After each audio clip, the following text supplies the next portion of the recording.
वरुडी.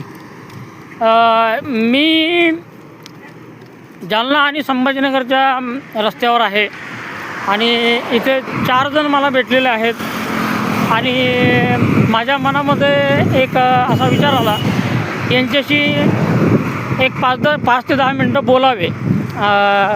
कारण की नमस्कार. नमस्कार, बोला. काय नाव आहे तुमचं? कर्नाट काकडे.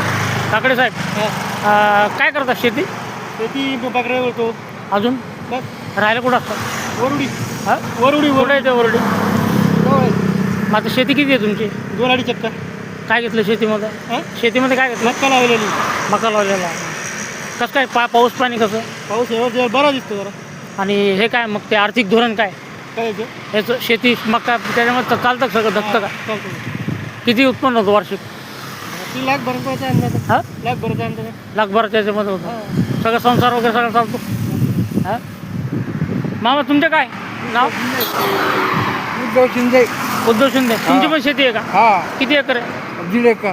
आणि काय घेतलं त्याच्यामध्ये? मक्का जे मकाच घेतलं. कसं पाऊस पाणी काय म्हणतं इकडं? पाऊस पाणी काय कमी पाणी पाऊस जातं. हां, कमी पाऊस आहे थोडा. पाऊस कमीच आहे ना हां. त्याच्यामध्ये. आणि मग घर कसं चालतं? घर काय काही बकऱ्याची काही रोजगाराची करणं, हां, काही रोजगाराची करून काही घर काही आणि मग तुम्ही पण वरडू काय बोललीची. वरडीचे हां. राहतात? बिर सगळं स्वतःच आहे? हां, ट्रॅक्टर बिक्टर आहे का? मग कसं मका कसा काढता? मका कसा काढता? दुसऱ्याचे मक्का दुसऱ्या ट्रॅक्टर. दुसऱ्या ट्रॅक्टरने करता.